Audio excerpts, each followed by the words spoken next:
The morning sun bathed Gossington Hall in a gentle gold, the kind that made the sprawling lawns and neatly trimmed rosebeds shimmer as though the earth itself were celebrating a rare serenity. It was, by all accounts, an ordinary summer day in the quiet village of Gossington, a village where nothing out of the ordinary ever happened, or so its residents liked to believe. Inside the grand hall, Mrs. Eleanor Radcliffe fussed over the final details of her annual summer garden party. Tables were adorned with crisp white linens, delicate china cups, and plates of dainty finger sandwiches. The scent of lavender and freshly cut grass mingled in the air, punctuated by the occasional whistle of the gardener attending to the flower beds. Eleanor's niece, young Alice Radcliffe, flitted about nervously, checking the guest list and straightening the floral arrangements. "I hope everyone enjoys themselves, Aunt Eleanor," she said, smoothing down the petals of a particularly stubborn rose. Eleanor, a woman of precise habits and a sharp eye for detail, smiled in reassurance. "Alice, the guests will enjoy themselves." "They always do." "It is the custom of Gossington to relish a quiet summer's day, but one must always be prepared for the unexpected." Alice raised her eyebrows at her aunt's remark, but said nothing. Of course, Eleanor spoke in the measured, cautious tones that often hinted at hidden observations, the sort that went unnoticed by the busy villagers. Outside, the villagers were arriving in their finest attire. Mr. Thomas Wentworth, the retired army officer, had his hat cocked just so, and Mrs. Agnes Faraday, whose sharp tongue was as famous as her garden's prize-winning dahlias, greeted each guest with an air of practiced cordiality. The children scampered about, their laughter threading through the warm summer air, while the servants discreetly circulated with trays of lemonade and petit fours. It was the kind of day that could lull one into the deepest sense of safety, where every smile seemed genuine and every word of gossip harmless. And yet at the far edge of the estate, near the old hedge that separated Gossington Hall from the moor, a figure watched. Miss Marple, who had been invited on the insistence of Alice, had arrived early, as was her custom, and had chosen a quiet bench beneath a spreading oak. She observed the preparations with her customary calm, noting the interplay of personalities with quiet interest. The baronial hall, the meticulously arranged tables, the laughter, it was all pleasing to the eye. But Miss Marple's mind worked differently. She noticed, for instance, how Mrs. Faraday's eyes lingered a fraction too long on Mr. Wentworth's new summer coat, or how the young but overly confident solicitor, Mr. Philip Ashcombe, constantly checked the position of his watch, as though time were a tool he could manipulate.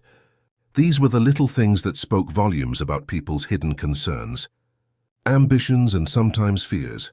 As the clock approached 4, a gentle breeze carried the scent of honeysuckle across the lawns. Guests sipped tea, exchanged pleasantries, and admired the garden. And yet, a subtle tension lingered in the air, invisible but unmistakable to anyone who knew to look. Miss Marple, sitting with a book unopened on her lap, sensed it immediately. It was a sensation she had grown accustomed to in the years she had spent quietly observing human nature. A sense that something had shifted, something small and nearly imperceptible, yet sufficient to forewarn of disturbances yet to come. Then, just as the chimes of the hall clock echoed across the lawns, a shrill scream cut through the polite murmur of conversation. Guests turned, startled, toward the far end of the rose garden, where the servants were gathering near a shadowed corner. Eleanor Radcliffe's hand flew to her mouth. "What on earth?" she whispered. Miss Marple rose with surprising alacrity, her eyes narrowing not in panic but in careful, deliberate calculation. The village, until that very moment, had seemed tranquil, mundane, almost reassuring. Now all at once that comforting illusion had been shattered.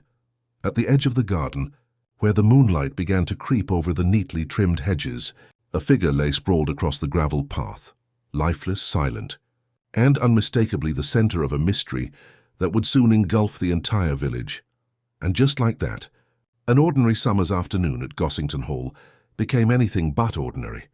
The news of the incident spread through Gossington like wildfire, though the villagers' interpretations varied wildly, depending on who you asked.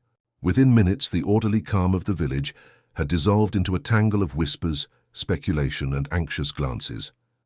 In a place accustomed to routine and polite conversation, a murder, or something that appeared to be one, was as disorienting as it was unthinkable. At the vicarage, Reverend Samuel Hargrove was pacing nervously in his study, wringing his hands over the open Bible on his desk. "It's impossible," he muttered almost to himself. Murder in Gossington? Here of all places? This is a village where the worst scandal might be a missing cucumber at the summer fete. He shook his head, his spectacles slipping down his nose, and adjusted them with a trembling finger. Mrs. Hargrove, pouring him a cup of tea, observed him with mild exasperation. "You'll do yourself a mischief if you fret so. And besides, surely the police will handle it." "Handled?" Reverend Hargrove repeated, with the faintest edge of disbelief. "In a case such as this, one wonders if they will understand the subtleties, the human complexities." He sipped his tea with exaggerated care, as though it might somehow fortify him against the shock. Meanwhile, at the village bakery, Mrs. Faraday had claimed the counter as her temporary stage. "I heard it firsthand," she announced to anyone who would listen, which included the postman, the baker's apprentice, and Mrs. Wilkins, the butcher's wife. Mr. Wentworth nearly fainted when he saw it. "Right there by the hedge." The postman, who prided himself on knowing everyone's business, leaned closer. "I heard from young Alice Radcliffe that it might have been some stranger from the moor. You know, the one who passed through Gossington last month." "Ridiculous," Mrs. Faraday snapped. "A stranger in Gossington? He'd have been noticed. And anyway, who would wander into a garden party in broad daylight and—" She gestured wildly, as though the very idea were an insult to her sense of decorum. Outside, the villagers began to assemble at the hall, the most curious and the most concerned, gathering in small clusters. The gardener, Mr. Amos Fitch, recounted his version of the incident to anyone who would listen. "I was watering the roses near the east hedge," he said, pointing a gnarled hand, "and I saw someone sprawled on the gravel. At first I thought it was fainting. Then I realized, then I knew it was serious." Miss Marple, seated under her usual oak tree, observed the chaos with calm detachment. She had made a point of arriving early enough to notice patterns and character behaviors before they were obscured by panic or hysteria. As she watched, several patterns became clear, though they would likely escape everyone else. Mrs. Faraday's insistence on assigning blame to outsiders, for instance, revealed a mind both anxious about the disruption of familiar routines and eager to assert her own social authority. The postman, ever eager for gossip, exaggerated what he had heard in order to appear informed, while the gardener, perhaps the most honest of the lot, supplied facts without embellishment, though he spoke with the nervousness of one who feared reprisal. Even the police, arriving shortly after the commotion, were caught between the expectations of the villagers and the reality of the scene. Inspector Harold Merrick was a competent man, but one whose experience leaned heavily on protocol rather than subtle human behavior. He gathered statements, made his notes, and questioned the obvious suspects with a brisk efficiency that left little room for the kind of insight that Miss Marple valued. "The body was found here, by the east hedge," he said, motioning with a gloved hand. "Any disturbances? Anything unusual before the discovery?" "Not that I noticed," said Mr. Fitch, although his nervous glance toward the hedge betrayed a certain reluctance. Miss Marple listened quietly, nodding slightly to herself. She noticed the subtle hesitation in Mr. Fitch's eyes, the way Mrs. Faraday's fingers fidgeted with her gloves, the way Alice Radcliffe's eyes darted between her aunt and the police. These were small indicators, but in the aggregate they spoke louder than any statement given aloud. Among the crowd, speculation ran rampant. Some believed that a robbery had gone wrong, despite no items appearing to be missing. Others whispered about a long-standing feud between the Radcliffes and a neighboring family, though that theory had as much foundation as the gossip itself. Even trivial details were amplified into potential motives. A slight remark overheard in a drawing room, a financial transaction that seemed untimely, a misinterpreted glance during last week's church service. Miss Marple, however, paid little attention to the swirling conjecture. Instead, she focused on human behaviors, the involuntary twitches of anxiety, the fleeting gestures of guilt, the avoidance of eye contact, and the moments of overcompensation. In her experience, it was these very details that eventually led to the truth, far more reliably than dramatic statements or hastily drawn conclusions. She made a small note to herself regarding Mr. Philip Ashcombe, the young solicitor. whose frequent glances toward the hedge and restless shifting of his weight suggested an inner tension that might not survive the careful probing of someone attuned to human nature. And then there was Mrs. Eleanor Radcliffe herself, whose calm, almost serene exterior masked a keen awareness of each subtle shift in her household. She might be the hostess, but she was also the guardian of secrets. By mid-afternoon, the initial shock had given way to a kind of frenzied curiosity.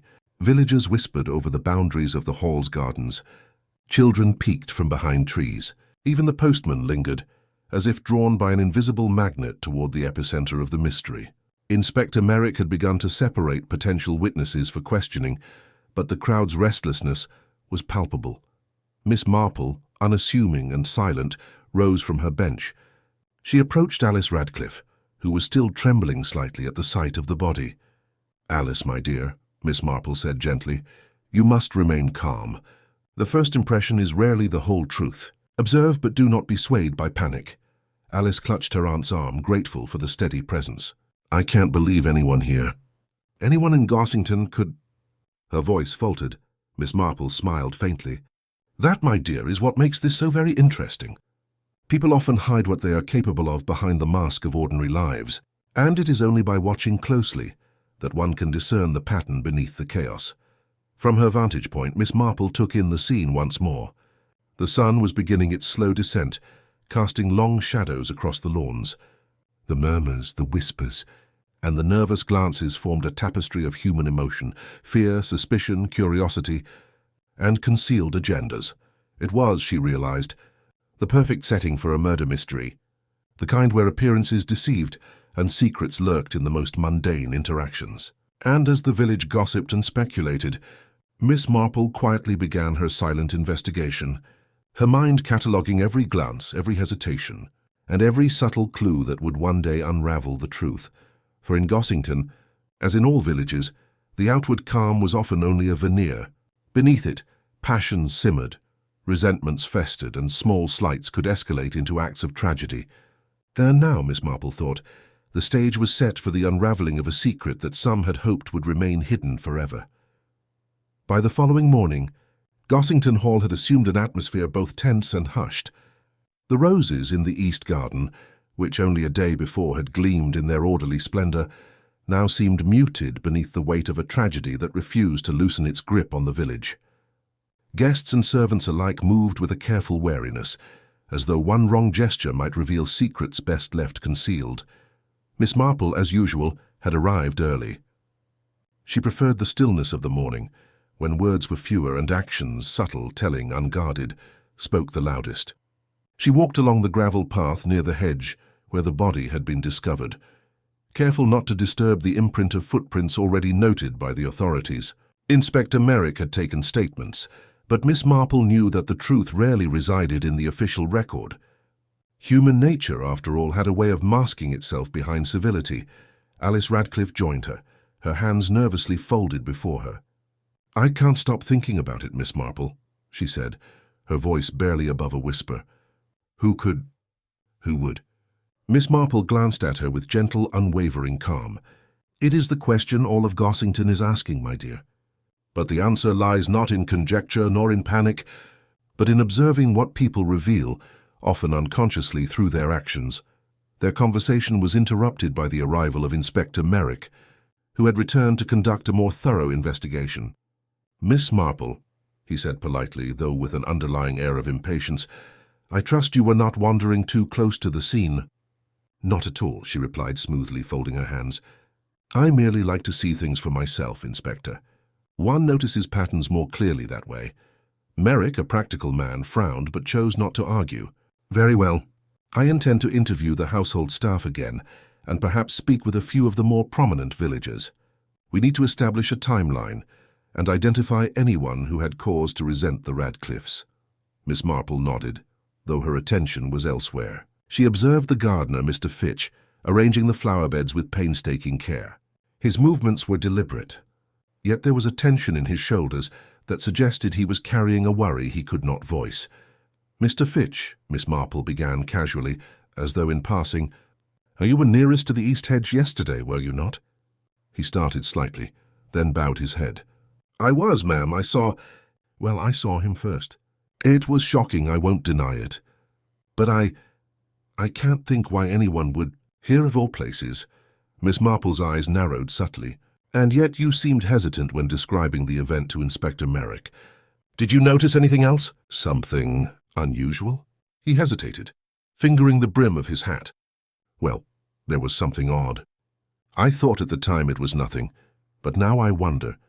Near the edge of the hedge there were footprints, not like anyone's in the household, and a faint trace of mud different from the garden paths. Miss Marple's lips twitched in acknowledgement. She made a mental note. Footprints. Mud. A subtle clue that the inspector might not pursue with due attention. Small details, easily overlooked, were often the key to unlocking the truth. As the morning progressed, villagers arrived at the hall in various states of curiosity and apprehension. Mrs. Faraday, as ever, sought to establish herself as a local authority on the incident. I told you all, someone here knows more than they are letting on, she announced to a small audience of intrigued onlookers. I've observed it. A person can't help their guilt. It shows in the eyes. Miss Marple merely smiled faintly, as if amused by the theatricality of Mrs. Faraday's pronouncement. She knew that guilt could indeed manifest in subtle ways: hesitation in speech, fleeting glances, an odd insistence on repeating minor details. The trick, as always, was to separate the noise from the signal.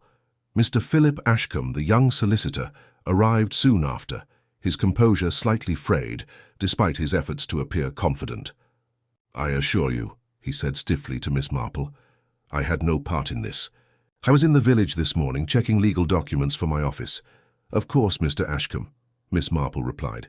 But tell me, did you notice anything unusual in the hall or gardens yesterday? Anything that struck you as out of place? He hesitated, and Miss Marple's sharp eye caught the subtle twitch at the corner of his mouth, the slight narrowing of his eyes. No, he said finally, nothing unusual. Everything seemed ordinary enough. Miss Marple filed the detail away. It was often the insistence on normality, the desperate attachment to appearances, that revealed more than a guilty admission ever could. Throughout the morning she observed the interplay of villagers and staff alike.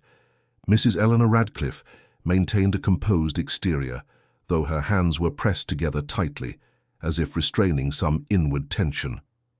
Alice Radcliffe clung to her motherly aunt, her face pale but curious, eyes scanning each arriving guest. Even Inspector Merrick, methodical and precise, betrayed subtle signs of frustration when faced with the multitude of conflicting statements. As the hours passed, Miss Marple moved quietly among the group, listening to conversations and noting inconsistencies. One minor remark by the cook caught her attention: a casual mention of a delivery scheduled for the previous night that had not arrived.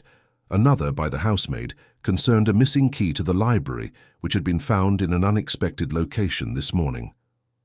Each detail seemed trivial on its own, but Miss Marple knew better.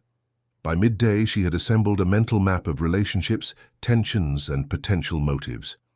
She observed that some villagers were unusually eager to suggest a stranger was responsible, while others were keen to implicate someone within the household.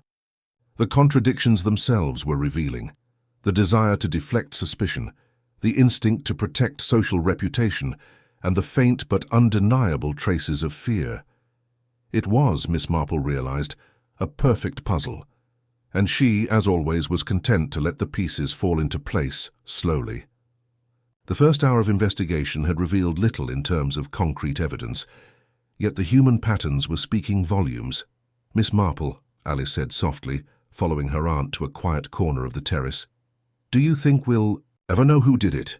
Miss Marple smiled, a faint knowing expression that suggested both patience and certainty. Yes, my dear. In time all truths emerge. One simply must observe carefully, listen closely, and watch for those little slips that betray what the heart would otherwise conceal.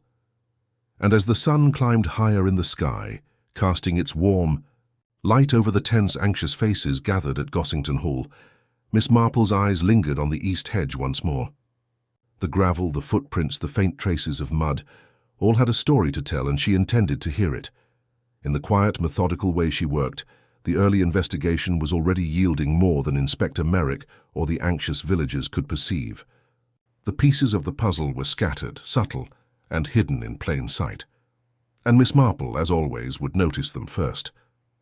By mid-afternoon, the initial flurry of speculation at Gossington Hall had given way to a more organized, though no less tense, examination of potential suspects. Inspector Merrick, eager to assert authority, had begun to identify individuals he considered likely culprits. Yet, as always, it was Miss Marple's quiet attention to human behavior that revealed the subtleties others overlooked. The first to be scrutinized was Mr. Thomas Wentworth, the retired army officer whose reputation for pride and a sometimes sharp temper made him a natural target for suspicion. He had been among the first to discover the body, his shock genuine, yet some villagers whispered that his eagerness to draw attention to himself was not entirely altruistic. "I simply could not stand idly by," Mr. Wentworth explained, his voice steady but tinged with defensiveness as he recounted the moment he stumbled upon the figure at the hedge. "One does what one must in such circumstances, and may I remind everyone, I have the utmost respect for the law." Miss Marple observed him carefully, noting the stiffness of his posture and the almost imperceptible tightening of his jaw. It was the body language of a man accustomed to control, yet slightly unnerved when that control slipped from his grasp. Next came Mr. Philip Ashcombe, the young solicitor, whose nervous insistence on appearing confident had not escaped Miss Marple's notice during the morning's inquiries. He hovered near the hall's entrance, attempting to engage any passing guest in conversation. "I assure you I have no connection to this unfortunate incident," he said to anyone who would listen. "I was at my office drafting contracts for the afternoon." Miss Marple's keen eyes, however, detected a small detail. His shoes bore faint traces of mud, not unlike that found near the hedge. It was a subtle mark, easily dismissed, yet one that hinted at a proximity to the scene beyond mere coincidence. Mrs. Agnes Faraday, meanwhile, seemed to take personal offence at the mere suggestion of her innocence. She had been circulating among the villagers with an air of moral superiority, offering her opinions on everyone's potential guilt. "Honestly," she exclaimed, pointing a finger at the gardener, Mr. Fitch, "some of you are too quick to assume strangers are involved. The truth is usually closer to home than you think." Miss Marple noted the flicker in Mrs. Faraday's eyes when she spoke, a mixture of self-righteousness and an eagerness to manipulate perception. It was not so much that she had motive, but that she was keenly aware of appearances, and determined to steer them to her advantage. Meanwhile, the servants provided a different kind of insight. The housemaid, a young woman named Clara Benson, admitted to seeing someone moving about the grounds late the previous evening. "It was so dark," she said softly. "I couldn't make out much, but I could swear someone lingered near the east hedge long after everyone else had gone to bed." Miss Marple listened attentively, her mind cataloguing the observations. Timing, movements, small inconsistencies, all of these would be important in due course. She noticed Clara's hesitation, the slight tremor in her hands, and the careful way she avoided looking directly at the solicitor. Perhaps she had seen more than she dared admit, or perhaps she had misunderstood what she had glimpsed in the shadows. Inspector Merrick, confident in his method, focused on the obvious. He asked questions about alibis and prior disputes, emphasizing who might have had a reason to resent the Radcliffes or anyone present at the party. It was a straightforward approach, but Miss Marple knew that the truth was rarely so linear. Human nature had a tendency to disguise intent beneath layers of politeness and routine. Miss Marple herself began to form a preliminary idea of who the first suspects might be, though she kept her conclusions to herself. Mr. Wentworth's pride and eagerness, the solicitor's subtle anxiety, and Mrs. Faraday's need to assert moral authority all marked them as plausible candidates, but she knew better than to act on surface appearances alone. Motive, opportunity, and psychological nuance must align, and she sensed that in this case the alignment would be far more intricate than anyone yet suspected. By late afternoon she arranged to speak privately with Alice Radcliffe, who had observed the guests and staff from the terrace during the height of the commotion. "Alice," Miss Marple began, "did anyone behave in a way that struck you as unusual? Perhaps something you dismissed at the time, thinking it insignificant. Alice thought for a moment, her brows knitting together. Well, Mr. Ashcombe seemed distracted. He kept looking toward the hedge, and once he stepped away from the group, he seemed almost nervous. I thought perhaps he was worried about stepping on the flowers. Miss Marple's lips curved into a small smile. "Ah, but sometimes one does not step on flowers," she said quietly. "Sometimes one steps into circumstances that reveal far more than they intend." She let the words hang in the air, letting Alice's imagination complete the observation. Other villages provided equally revealing, though subtle, clues.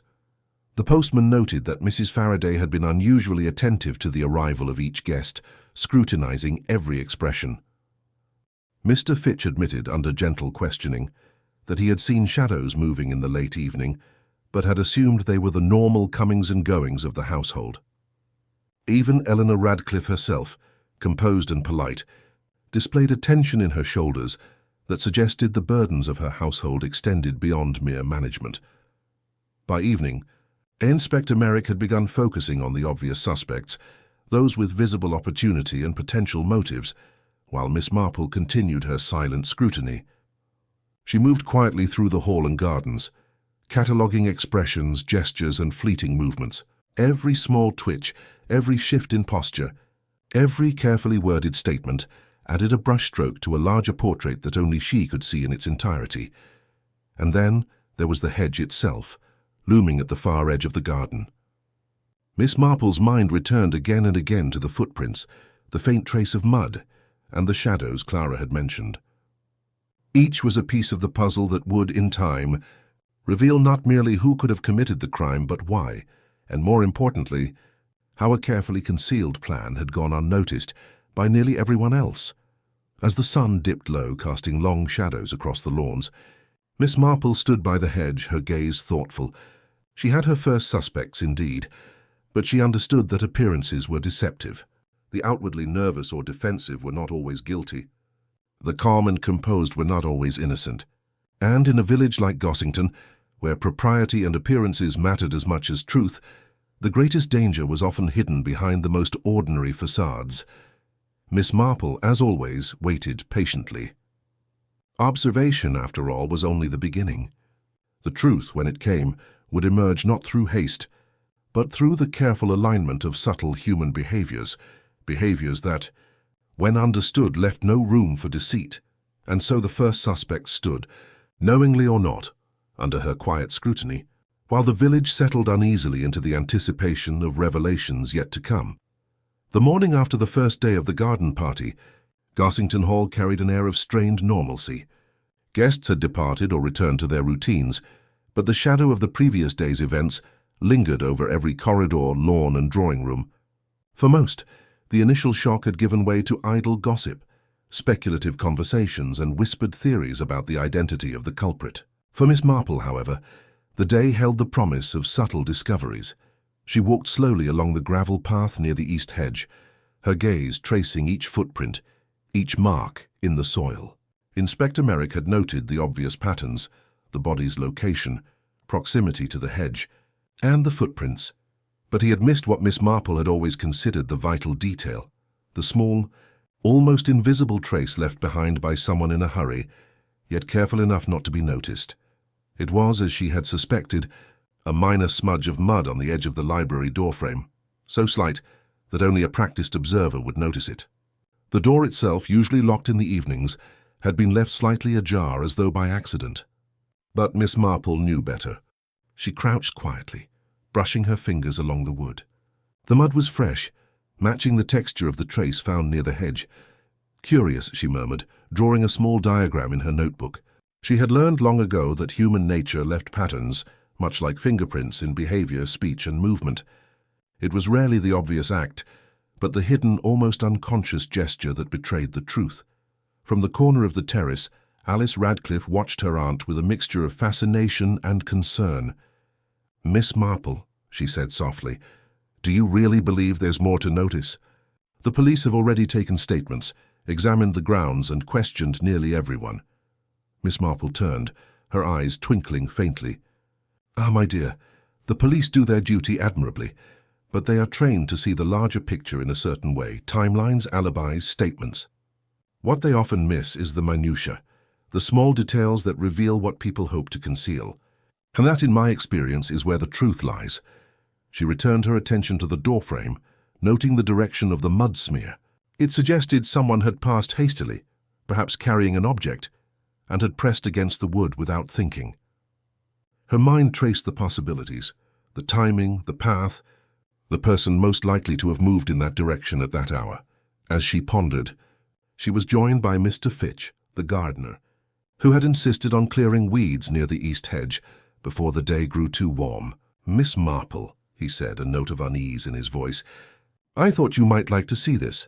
He extended a small, crumpled piece of paper, dampened at the edges, which he had found tucked beneath a rosebush. Miss Marple took it gently, smoothing it out on her lap. The handwriting was neat, almost overly so, but the content was cryptic, a short note reading only, "Meet me where shadows linger, midnight." There was no signature, no indication of the sender, only the vague implication of a secret rendezvous. A message left under the roses, Miss Marple murmured, her mind racing. Hidden, yet not fully concealed. Someone intended it to be found by a careful observer, or perhaps they feared it might be discovered accidentally. She considered the implications. The note suggested premeditation, secrecy, and a deliberate attempt to manipulate perception, a plan that had likely gone unnoticed by nearly everyone else. Alice leaned closer. Could it be from the person who did? From the murderer? Miss Marple shook her head gently. Not necessarily, my dear, but it does indicate that someone has knowledge of movements and timing. Whoever left this note was planning something, or at least monitoring someone else.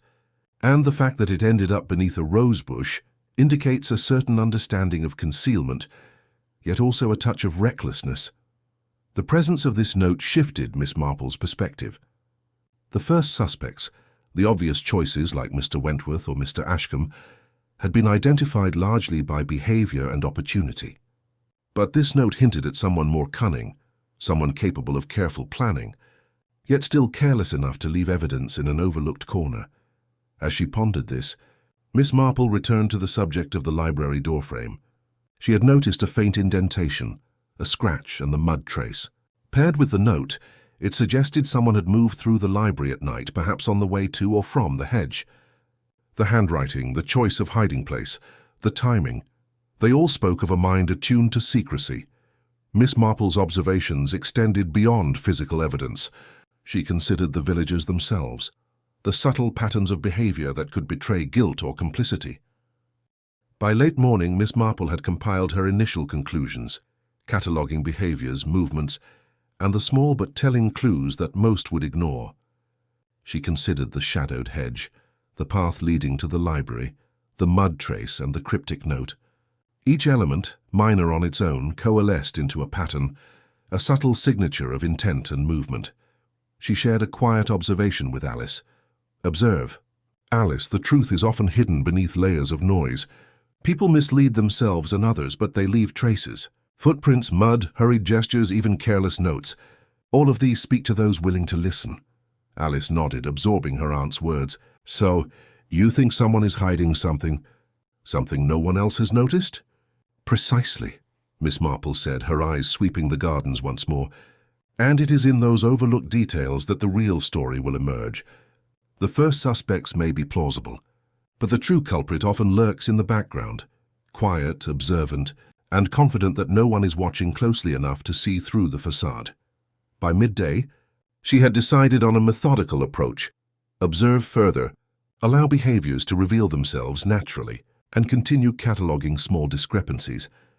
The hidden note beneath the rosebush, in conjunction with the mud smear and the slight scratch on the doorframe, provided her first concrete lead, one that had eluded the police and escaped the notice of anxious villagers. Miss Marple returned to the terrace, where the sunlight glinted off the polished windows of Gossington Hall. The first suspects, while still of interest, were no longer her sole focus. Someone else had left a trail, subtle but unmistakable to an observer who knew exactly what to look for. And so, as the village moved through its uneasy day, Miss Marple quietly pursued her investigation.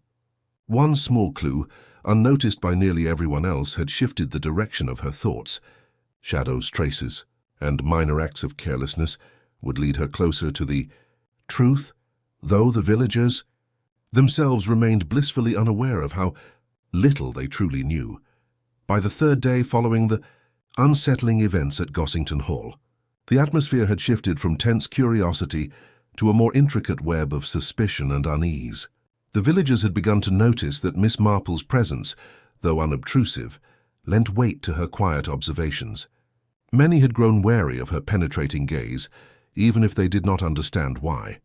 The drawing room, usually a place of civility and polite conversation, became a stage for subtle confrontations. Eleanor Radcliffe had summoned several of the household and a few villagers to discuss the security of the estate, although it was clear that the gathering had less to do with safety than with the underlying tension that now filled every corner of Gossington Hall. Miss Marple, seated near the hearth with a cup of tea, observed the proceedings with her usual calm detachment. She noted the way Mr. Wentworth's eyes flicked toward the hedge whenever the conversation touched upon the night's events, the subtle tightening of Mrs. Faraday's lips as she tried to dominate the discussion, and the almost imperceptible quiver in Clara Benson's hands as she adjusted a fallen napkin. "I must say," Eleanor began, her tone courteous but firm, "it is fortunate that the police arrived promptly, but it is equally important that we consider how such an event could occur under our very noses." Mrs. Faraday, never one to miss an opportunity to assert herself, leaned forward. "Indeed, Mrs. Radcliffe, one must wonder whether we have overlooked something, perhaps a stranger, or someone whose behavior seemed above suspicion." Miss Marple's gaze lingered on Mrs. Faraday for a moment. The woman's posture was rigid, almost rehearsed, and the faint crease between her brows suggested an irritation that went deeper than concern for the household. She was protective of appearances, yes, but perhaps also eager to deflect attention from herself. Mr. Ashcombe, standing near the window, cleared his throat nervously. "It is a tragic event, certainly," he said, avoiding eye contact with Mrs. Faraday. "But we must remember that the estate is large, and many guests arrived in the evening. There are undoubtedly numerous explanations that do not involve malice within our midst." Miss Marple made a mental note of his insistence on rationalization. Anxiety often manifested as overcompensation, and his careful wording suggested a desire to assert innocence before any accusation could reach him. Yet the mud trace she had noticed on his shoes lingered in her mind, a detail he had not accounted for. The tension rose further when Mr. Wentworth, unable to restrain himself, spoke up. "I cannot help but feel that some people are more eager to speculate than to face the facts," he said, his voice firm but tinged with irritation. "We should allow the authorities to determine the truth rather than indulge in idle gossip." Miss Marple noted his statement carefully. Pride, fear of humiliation, and perhaps an instinctive need to maintain authority. These were subtle indicators, each hinting at layers beneath the exterior calm. The outward show of reason could conceal frustration, embarrassment, or even complicity. It was at this moment that Clara Benson, the housemaid, gathered the courage to speak. I saw something last night," she stammered, glancing nervously toward the others. "It was dark and I couldn't be sure. But I thought I saw someone near the hedge again, moving quietly. Not just passing, but lingering." The room fell silent. Even the vicar, who had been visiting for tea, raised his eyebrows in surprise. Miss Marple, sipping her tea, responded gently, "Clara, you are very observant. But tell me, did anyone notice your movements? Were you alone at the time?" Clara shook her head. "No, ma'am. I tried to be unseen." "Good," Miss Marple said softly, her eyes scanning the room. "Often it is those who are unnoticed who see the most. And it is these observations, small as they may seem, that guide us to the larger picture." The subtle revelations prompted a flurry of hushed conversations among the guests. Whispers of old resentments, past grievances, and long-buried disagreements surfaced, seemingly innocuous but laden with potential motive. The Radcliffe estate, Miss Marple knew, had its own history, a dispute over inheritance, disagreements between staff and household, and rivalries among villagers who once had been close friends.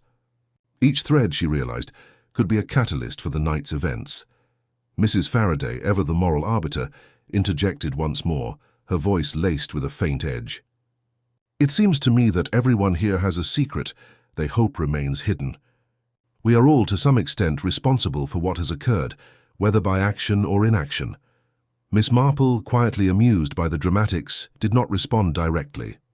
Instead, she made careful observations, the way Mrs. Faraday's gaze lingered on the young solicitor, the subtle tension in Mr. Wentworth's shoulders, the faint flush on Eleanor Radcliffe's cheeks. Small reactions, easily dismissed by the casual observer, were in truth revealing more than any spoken words. Later, as she walked through the gardens with Alice, Miss Marple reflected on the confrontations. "Alice," she said, "you must understand something essential about people. Every person carries within them a story of desires, resentments, and fears. What they reveal in moments of stress or conversation is only a fraction of what lies beneath. To uncover the truth, one must look for inconsistencies between words and actions." Alice nodded, following her aunt's gaze toward the hedge where the night's tragedy had begun. "It seems everyone is hiding something," she said softly. "Yes, my dear," Miss Marple replied, "and sometimes those hidden truths are the very things that lead to such unfortunate events. But observe carefully. The smallest gesture, the quietest glance, even a momentary lapse in composure can speak volumes." The remainder of the day passed with careful observation and quiet conversations. Miss Marple spoke privately with several villagers, eliciting casual remarks that would later prove crucial. A passing comment about an old argument over a minor inheritance, an aside regarding a disagreement with a neighbor, a fleeting mention of someone's unusual behavior, all seemed trivial, but Miss Marple catalogued each with precision. By evening, she had begun to understand the deeper currents beneath the village's polite surface. Hidden grievances, past betrayals, and subtle manipulations had all converged, creating an environment in which the evening's events at the hedge could occur. The first suspects were not the whole story. There were layers yet to be uncovered, secrets yet to be revealed, and behaviors yet to be tested.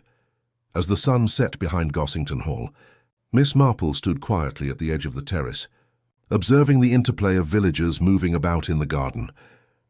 Patterns of fear, hesitation, and protective behavior were beginning to emerge clearly. Each individual, Miss Marple realized, was part of a complex tapestry of motives and opportunity. The following evening at Gossington Hall began with a sense of routine, but it was quickly shattered by an unexpected turn that sent ripples of unease through both household and village. The day had been quiet, with Inspector Merrick reviewing statements and Miss Marple observing from the edges of the drawing room, cataloguing small details of human behavior. Yet nothing prepared anyone for the shock that awaited them. It was the cook, Mrs. Whitby, who first discovered the disruption. She had gone to the pantry to retrieve evening tea when she noticed a small overturned tray near the back door. Her immediate thought was carelessness on the part of the housemaids, but a second glance revealed something far more alarming. A folded handkerchief, embroidered with the initials P.A., lying atop a puddle of spilt tea. Miss Marple was summoned immediately. She examined the handkerchief with careful attention, noting both the neatness of its folding and the faint traces of mud along one edge. The initials were clearly Mr. Philip Ashcombe's, the young solicitor who had been one of the first suspects. But it was not the possession of the handkerchief alone that piqued her interest. It was its placement. It had been left deliberately, yet with a casual air meant to appear accidental. Inspector Merrick's voice rose slightly, betraying his growing frustration. "How convenient!" Another piece of evidence pointing to Mr. Ashcombe. "Perhaps now we have the culprit." Miss Marple, as ever, remained calm. She held the handkerchief between her fingers, her gaze sweeping the room. "Perhaps, Inspector? Or perhaps it is a diversion. One must always consider that evidence may be placed to mislead, just as much as to reveal." Alice Radcliffe, standing nearby, leaned closer. "Do you think he did it, Aunt Jane?" Miss Marple shook her head gently. "Not necessarily, my dear, but it does suggest someone wants attention directed toward him, and attention, in cases like this, is often as valuable as the truth itself." Meanwhile, the presence of the handkerchief prompted other villagers to speak more freely. Mr. Wentworth was quick to express outrage at the supposed boldness of a suspect attempting to mislead the investigation. Mrs. Faraday, naturally, seized the opportunity to assert moral superiority. commenting on the audacity of someone daring to involve themselves so directly in the proceedings. Yet it was in the quieter reactions that Miss Marple found more telling signs. Mr. Ashcombe, when confronted, grew noticeably pale, his fingers clenching at his sides. He insisted that he had left the handkerchief in the drawing-room earlier that day and had not touched it since, but his voice wavered in subtle, almost imperceptible ways. Miss Marple's attention was, however, drawn to another detail entirely, a faint trail of mud leading from the east hedge along the path near the library. It had been unnoticed during the day, perhaps overlooked because it seemed inconsequential compared to the dramatic discovery of the handkerchief. Yet to Miss Marple it spoke volumes. The mud matched both the trace she had observed on the library doorframe and the residue on the handkerchief. It was a subtle yet significant pattern. Someone had moved deliberately through the gardens at night, touched surfaces in the hall, and left a trace that was meant to be found, yet they had overlooked the path itself, confident that no one would notice. Miss Marple's eyes narrowed as she traced the line with her gaze. The path led not to the hedge alone, but toward a small side door that opened onto a narrow lane rarely used by villagers. Suddenly, the story shifted entirely. A loud cry from the terrace interrupted the room. Eleanor Radcliffe had discovered a hidden envelope, partially concealed beneath a loose flagstone near the east wing. Inside was a letter, addressed to no one in particular, written in a hurried scrawl. "If you value truth, watch closely tonight. Shadows reveal what daylight conceals." A hush fell over the room. Even Mrs. Faraday's usual prattle was muted, replaced by a mixture of fear and curiosity. The letter, Miss Marple realized, was a deliberate provocation, a calculated escalation meant to unnerve, to instill doubt, and to manipulate perception. Miss Marple studied the envelope and its placement. "This," she said quietly, "is no random act. Someone wishes to influence the investigation, to create uncertainty among us. But observe carefully. The handwriting, the method of concealment, the path it took to reach discovery, they are all clues. The author reveals themselves not in what is hidden, but in how they hope it will be found." The revelation shifted the entire dynamic within the household. Accusations that had been murmured quietly now surfaced openly. Villagers exchanged wary glances, each wondering who might be capable of such calculated manipulation. The handkerchief, the note beneath the rosebush, and now the envelope formed a pattern, small, deliberate acts designed to mislead while revealing a hidden mastery of observation. Miss Marple's mind worked rapidly, cataloguing these new developments. She observed Mrs. Faraday's excitement, Mr. Wentworth's impatience, and Mr. Ashcombe's evident nervousness. Yet, most tellingly, she considered the movements of those who had remained unobtrusive, the quiet housemaids, the rarely seen gardener, and the guests who had arrived late or departed early. By evening, Miss Marple had a working theory. Someone within the hall, or someone familiar with its routines, was orchestrating these clues to create confusion. The initial suspects might have been intended as decoys, while the real actor moved unseen, confident that the subtlety of their maneuvers would prevent detection. She shared a quiet thought with Alice Radcliffe as they walked along the terrace. "Alice, notice how some individuals seek attention while others avoid it entirely. Often it is the quiet ones who seem least involved, who observe the most and plan the most carefully." Alice shivered slightly, the chill of realization creeping through her.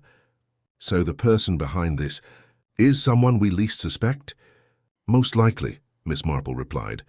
"And it is precisely their patience, their knowledge of human behavior, that allows them to manipulate those around them. They create diversions, plant clues, and let suspicion bloom among the unwary. All the while they remain in plain sight." The events of that evening had, in effect, revealed the true sophistication of the crime. It was no longer merely a question of opportunity or motive. It was a contest of psychological cunning. Miss Marple understood that to catch the perpetrator, she would need to anticipate their manipulations and watch for the subtle reactions that would betray their confidence. As darkness settled over Gossington Hall, the shadows themselves seemed to echo the letter's warning. Within the hall and among its guests, tension and suspicion intertwined, each individual a potential suspect or unwitting pawn. And at the center of it all, Miss Marple remained calm. Patient and ever observant, ready to see through the intricate web of deception that had begun to take shape. By the 8th day since the tragic events at Gossington Hall, the village had grown restless.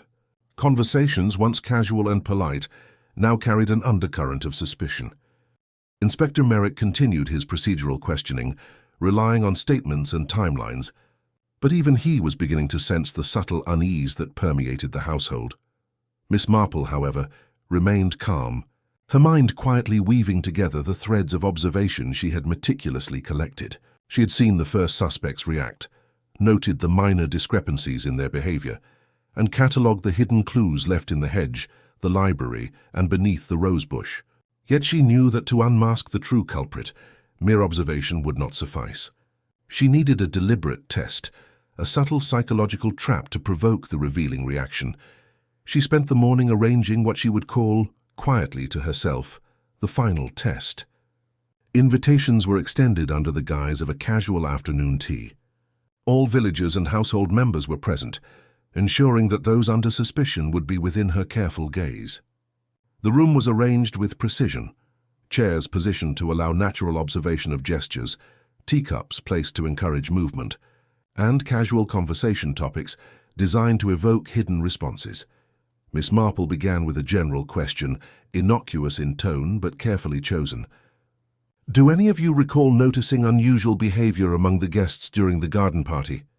she asked, her voice soft and inviting. Several faces tightened. Mr. Wentworth straightened in his chair, while Mr. Ashcombe glanced toward the window, his hands twitching slightly at the edges of the tea table. Mrs. Faraday, predictably, seized the opportunity to express moral indignation, citing the need for vigilance and propriety. Miss Marple, however, paid closest attention to the subtle variations, a nervous shift of the eyes, the slight flush on a cheek, the tension in a hand as it rested on the arm of a chair. She moved on to more pointed observations. "It is remarkable how the smallest actions can speak the loudest," she continued. A handkerchief, a misplaced note, the pattern of mud upon a doorframe, so trivial in themselves yet revealing when considered together. "Do you recall seeing anything like that?" The reaction was instantaneous and telling. Mr. Ashcombe's hand froze mid-motion, his expression tightening almost imperceptibly as he murmured, I cannot imagine." His words trailed off and he avoided eye contact. Meanwhile, Mr. Wentworth's voice rose slightly, defensive and assertive, while Mrs. Faraday's eyes darted about, as if ensuring her neighbors had not noticed her composure slip. Miss Marple made a mental note. The handkerchief and mud traces had been deliberately planted, she realized, to provoke suspicion toward Mr. Ashcombe. Yet his reaction suggested a deeper, more nervous awareness. But it was not enough to point conclusively to guilt. The true test would involve the manipulation of expectations, and she was prepared to set it. Later, as tea progressed, she initiated a casual anecdote about the evening of the crime, mentioning the hedge in passing and the discovery of the first note beneath the rosebush. She did so in a tone of innocent reminiscence, allowing the statement to hang in the air. A subtle change occurred. Mr. Wentworth, eager to display his knowledge, spoke quickly of his own movements near the hedge, recounting the exact sequence of events with precise detail. Miss Marple observed, noting the effort to assert innocence through excessive specificity, a hallmark of someone attempting to convince themselves as much as others. It was when she casually mentioned the envelope found beneath the flagstone that the decisive moment arrived. She said, "And then there was that curious little letter found so deliberately, yet with such subtle care. Whoever left it must have been confident no one would suspect them." Mr. Ashcombe shifted violently in his seat, nearly spilling the tea he had so meticulously poured. Miss Marple's eyes, sharp and patient, followed the movement. A quick glance toward the others revealed composure maintained only by those who were innocent or adept at masking guilt. After a short pause, she leaned slightly forward, speaking in a gentle, conversational tone. "Curious, isn't it, how people hope their cleverness will protect them. They believe small gestures go unnoticed, or that minor manipulations will mislead everyone else. Yet the human mind rarely overlooks inconsistency, and the smallest lapse, just a twitch of the hand, a falter in speech, can reveal more than any confession." A bead of sweat appeared on Mr. Ashcombe's temple. He muttered something inaudible under his breath, his gaze flicking nervously between Miss Marple and the doorway. Miss Marple, as always, allowed silence to do much of her work. People, she knew, often betrayed themselves by attempting to fill it. "Philip," she said softly, addressing him directly, "you must realize that truth has a habit of emerging no matter how well we hide it. The handkerchief, the mud, the note beneath the rose bush, they are not accidents. They point to someone who believes subtlety can mask intent." Mr. Ashcombe swallowed hard. His hands, once neatly folded, now fidgeted with the edge of his napkin.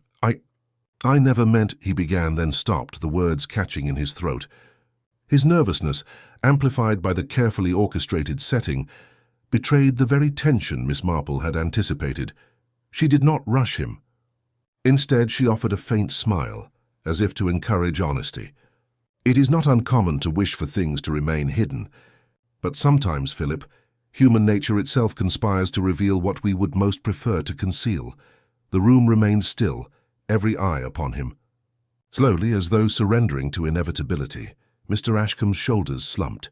The carefully constructed facade began to crumble, and his confession, while still partial, was evident in the tremor of his voice and the avoidance of direct gaze. Miss Marple's test had worked precisely as she intended. The true culprit, confident in deception, had been provoked to reveal themselves through instinctive, uncontrolled reactions. Miss Marple, as always, remained composed, noting each detail with patience and clarity. The web of human behavior, the small tells, the inadvertent gestures, the unconscious betrayals, was her greatest tool. And in this moment, it had done what any investigation, no matter how thorough, could not. It exposed the true nature of the one who had orchestrated the mystery. By evening, the final test had concluded. The first suspects, Mr. Wentworth and Mrs. Faraday, were revealed as red herrings, distracting, plausible, yet ultimately innocent. The real culprit, through subtle cues and instinctive responses, had disclosed themselves without a word of direct accusation or confession. Miss Marple's understanding of human behavior had once again revealed the truth hidden beneath layers of deception. The drawing-room of Gossington Hall was unusually silent that evening. A chill, barely perceptible, drifted through the room as the last rays of sunlight faded behind the distant hills. The villagers, summoned by Eleanor Radcliffe under the pretense of a social gathering, sensed the tension in the air. Even Inspector Merrick, usually confident and composed, stood slightly stiff, awaiting the inevitable explanation. Miss Marple sat in her favourite armchair by the hearth, her hands folded neatly in her lap. Her eyes, sharp and patient, scanned the assembled guests, noting subtle shifts in posture, the flicker of nervous glances, and the tension that seemed to emanate from the room's centre. She allowed the silence to stretch, letting anticipation build before she spoke. "My friends," she began gently, "we have all witnessed how easily appearances can mislead us. The handkerchief, the notes beneath the rosebush, the envelope under the flagstone. Each of these seemed at first to point to one person or another, yet none were accidental. Each clue was placed deliberately, yet with varying degrees of skill and foresight. In truth, they were designed to confuse us, to create the illusion of guilt where there was none, or perhaps to divert suspicion from the one who truly acted with intent." She paused, letting the weight of her words settle. The guests shifted uneasily, each silently questioning whether they had been the target of her scrutiny. The first suspects, the gentleman who sought to assert authority, the lady who prides herself on moral certitude, were in fact red herrings. Their behavior, while revealing in small ways, was not criminal. They reacted as anyone would under suspicion, defensively, nervously, or with overcompensation. But the true culprit, I have observed, was far subtler, far more patient. Her eyes, gentle yet incisive, rested on Philip Ashcombe. He had attempted to maintain composure throughout the day, but subtle tells, the twitch of a hand, the momentary avoidance of eye contact, the hurried placement of objects, betrayed him. "It was Philip," Miss Marple continued. "The handkerchief, embroidered with his initials, was deliberately left for discovery. It was a clever ruse, meant to implicate him indirectly, yet simultaneously mislead the investigation toward others. The note beneath the rosebush, the envelope under the flagstone. Each carefully crafted clue was intended to create confusion and suggest an omnipresent observer. when in fact it was the work of someone intimately familiar with the routines of this household. Philip's face, pale and drawn, betrayed a mix of fear and resignation. He shifted uncomfortably, finally meeting Miss Marple's calm gaze. "You see, Philip," she said softly, "the mistake lies not in cleverness but in underestimating human observation. One cannot manipulate all who are present, particularly those who are quietly watching and understanding the smallest details. Your footprints in the hedge, the trace of mud on the library doorframe, even the slight smear upon the handkerchief, these were all missed by most, yet noted by those who observe carefully. A murmur ran through the room. Even Inspector Merrick's brow furrowed as he processed the revelation. Miss Marple continued, "Your intent was to create an illusion of a midnight visitor, someone unseen, mysterious, and capable of misdirection. Yet in doing so, you left behind patterns, behavioral evidence that spoke louder than any confession.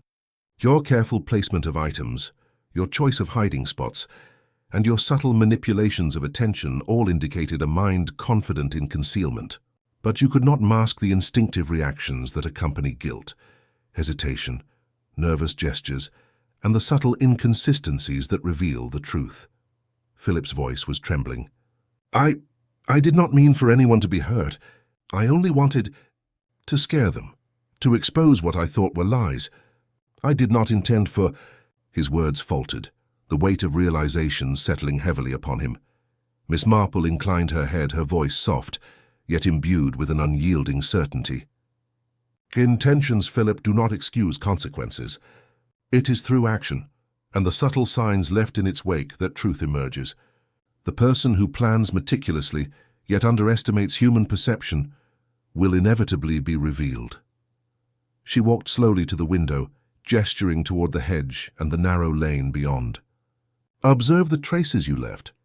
The mud, the path, the minor scratches upon doors, the carefully folded handkerchief, even the misplaced letters. All these were overlooked by those untrained in the subtleties of behavior. But to one who watches, even the smallest act speaks volumes, and in this case, it spoke loudly enough to unravel the deception." Turning back toward the group, Miss Marple allowed a moment for the revelation to take full effect. "Philip Ashcombe," she said gently but firmly, "you are the one who orchestrated the events of that fateful night. Each clue, each shadow, each carefully timed diversion was your doing. The apparent randomness was, in fact, your design, and in your attempts to mislead, you revealed yourself through the very gestures you believed inconsequential." The room remained silent, the gravity of the truth settling upon each listener. Philip's shoulders slumped, and he nodded faintly, acknowledging the inescapable logic of Miss Marple's deductions. Inspector Merrick stepped forward, his expression a mixture of relief and awe. "Remarkable," he murmured. "You've deduced everything from behavior and minor traces, Miss Marple." "No fingerprints, no overt evidence, just observation." Miss Marple smiled faintly. "Human nature is rarely entirely hidden, Inspector. People betray themselves not through words alone, but through what they overlook in their own movements. Observation, patience, and understanding of character often reveal more than any scientific method." The villagers, now fully aware of the truth, exchanged glances of shock and relief. The web of misdirection had been disentangled, the mystery resolved through the patient and quiet genius of one who knew the depth of human behavior. As the evening drew to a close, Miss Marple reflected quietly by the hearth, her mind already cataloguing the intricate patterns of human conduct she had witnessed. Philip Ashcombe had been revealed, but the lesson remained, that beneath civility, beneath polite society, the subtle truths of character would always emerge, if one only cared to watch closely enough. And so, the midnight visitor of Gossington Hall was unmasked, not through force or confrontation, but through the gentle, precise, and unerring insight of Miss Marple herself. Though the resolution of Philip Ashcombe's deception had been formally acknowledged, Gossington Hall did not immediately regain its sense of complete normalcy. Days passed, and yet a faint undercurrent of tension lingered, an echo of the events that had unfolded beneath the shadowed hedges and within the hall's ornate rooms. Even Miss Marple, calm and composed as ever, noticed subtle shifts in behavior that the villagers themselves might have dismissed as inconsequential. It was Eleanor Radcliffe who first voiced what many had only quietly suspected. Over tea one morning she remarked, I cannot help but feel, Jane, that though the truth has been revealed, some secrets remain. Do you not feel it too? Miss Marple sipped her tea thoughtfully, her gaze drifting toward the windows overlooking the rose garden. Indeed, Eleanor. While we have addressed the overt actions of Philip Ashcombe, human nature is such that no act exists in isolation. People carry their fears, regrets, and intentions forward. The echoes of a single night can linger far longer than one might imagine. Alice, listening intently, tilted her head. Do you mean that someone else might still be involved? Or that we haven't uncovered everything? Miss Marple shook her head gently. Not necessarily in the criminal sense, my dear, but every event leaves a trace. Some physical, some emotional, some in the habits and memories of those involved. Philip's actions have stirred things that were dormant. Old grievances may resurface, small resentments may fester. It is the nature of a community like ours, tightly knit, yet intricate, with many interwoven threads of history and sentiment. Indeed, subtle signs of this unrest appeared almost immediately. The gardener, Mr. Lane, who had remained quiet throughout the investigation, began spending longer hours tending to the east hedge. Though his explanation was practical, there was an almost compulsive care in the way he pruned and shaped the foliage, as if unconsciously he were trying to restore balance to a place that had witnessed manipulation and deceit. Mrs. Whitby, the cook, noted a slight tension among the household staff, a mild whispering of old grudges and complaints that had lain dormant during the investigation. Though nothing overtly malicious occurred, Miss Marple observed the smallest tells, tightened lips, sidelong glances, and subtle gestures that betrayed lingering unease. To many, these were inconsequential details, easily dismissed, but Miss Marple knew better. She understood that a single night of disruption, orchestrated with cunning and subtlety, left ripples that extended far beyond the immediate actions of any individual. It was not only Philip Ashcombe who had acted, but all those who, through omission, oversight, or desire, allowed tension to flourish unnoticed. One afternoon, as she strolled along the terrace with Alice, Miss Marple paused beside the fountain, listening to the quiet trickle of water. You see, Alice, it is never only about the act itself. Deception has consequences that extend like shadows. People reveal themselves in how they respond afterward, in avoidance, in eagerness to assert control, in subtle changes to routine. Alice looked thoughtful. So even though Philip has been caught, the hall itself, and perhaps the village, remains changed. Exactly, Miss Marple said softly. The hall is not the same. Those who lived here, and those who visited, carry a memory of the night when appearances were misleading and intentions obscured. One must live with the knowledge that human nature is often more complex than we admit. In the weeks that followed, the village began to settle into a tentative rhythm. Philip Ashcombe's departure, quiet, unassuming, and under careful supervision, marked the final step in the resolution of the overt crime. Yet the hall, its gardens, and its corridors seemed imbued with a lingering consciousness, as though the walls themselves remembered the midnight visitor's manipulations. Miss Marple often found herself walking the familiar paths of the gardens, pausing to examine details that others had long since overlooked. A bent branch here, a faint scuff mark on the paving stones there, a slightly displaced flower pot, each seemed to whisper stories of intention and oversight, of small decisions that ripple outward in ways often unnoticed. Eleanor Radcliffe, eventually, confided to Miss Marple her own private worry. Do you think we will ever truly feel secure here again? Miss Marple regarded her with her characteristic calm. One never fully regains the sense of innocence after deception has walked these halls, but security, like understanding, grows with awareness. One cannot erase the past, Eleanor, but one can navigate the present with wisdom. That is all any of us can do. Even Alice, who had looked upon the events with youthful naivety at first, began to understand the depth of her aunt's insight. She watched as Miss Marple catalogued human behavior, noting not only acts of deception, but also responses to fear, guilt, and subtle manipulation. Through quiet observation, she recognized the patterns that lay beneath civility, and the hidden truths that emerge when one is patient enough to notice them. By evening, the hall had settled into a quiet repose. The servants moved with measured care. The furniture and flowers were arranged with habitual attention, and the distant hills glowed softly under the setting sun. Miss Marple returned to her armchair by the hearth, where she sat reflecting on the week's events, the behavior of the villagers, and the enduring complexities of human nature. The midnight visitor, she murmured to herself, may be gone, but the echoes of intention, deception, and subtle observation will remain. Always we are shaped not only by our actions, but by the awareness of those who watch. And so Gossington Hall continued, its daily life restored yet forever touched by the shadows of that fateful night. The villagers returned to their routines, tempered now with a heightened sensitivity to the unseen and the subtle, and Miss Marple, ever observant, continued to quietly catalogue the patterns of human nature, aware that even in tranquility, the heart of mystery never fully rests. Even after the immediate turbulence of Philip Ashcombe's exposure had passed, Gossington Hall remained a place of subdued tension. The household, once comfortably predictable, now moved with a quiet wariness, a carefulness born not of fear but of heightened awareness. The villagers, too, carried with them a subtle, lingering impression of the events that had disturbed their previously serene routines. It was as though the shadow of the midnight visitor had left an invisible mark, one that could not simply be erased by explanation or apology.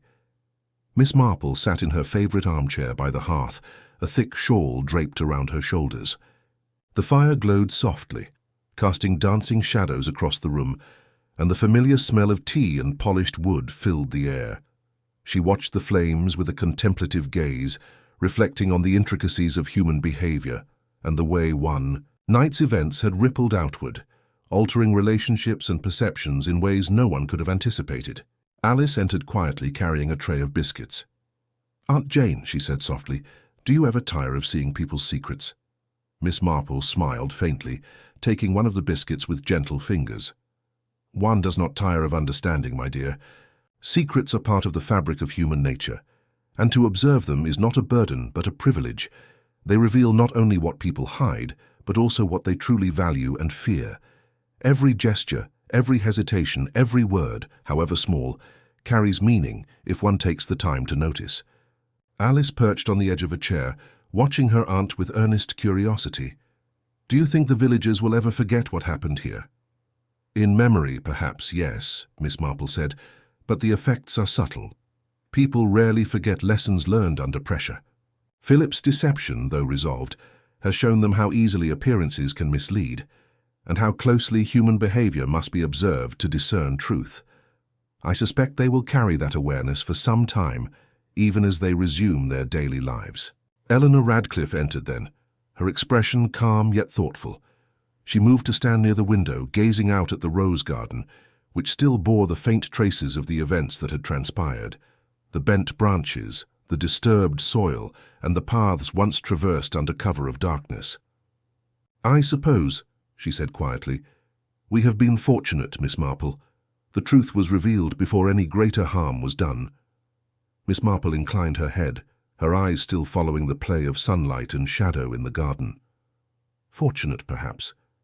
But it was also inevitable that truth would emerge. Deception, by its nature, leaves traces. The cleverest plans often unravel not through direct confrontation, but through the small, instinctive acts that betray their maker. Philip may have hoped to manipulate events, but human nature is rarely deceived entirely." A silence fell upon the room, the kind of quiet that invites reflection rather than chatter. Outside, the distant church bells tolled, marking the hour and reminding all who heard them that life, inevitably, moves forward, even after disruption and upheaval. Miss Marple finally spoke again, her voice carrying the calm certainty of one who has witnessed countless human dramas. "It is remarkable in its own way how small details can determine outcomes. A misplaced letter, a subtle gesture, a momentary hesitation. They often speak louder than the most confident declaration. People underestimate the power of observation and overestimate the cleverness of their own concealments. It is in that space, the space between intention and action, that the truth resides." Alice leaned closer, her voice thoughtful. "So, Aunt Jane, you're saying that even when everything seems resolved, there are always lessons and patterns to be noticed?" "Exactly," Miss Marple said. "One may resolve a particular deception, But the human heart continues to reveal itself in countless ways. Every action, every word, even in moments of calm, can hint at hidden fears, hidden desires, or hidden intentions. Observation does not end with the revelation of one's secret. It continues as long as we are willing to notice.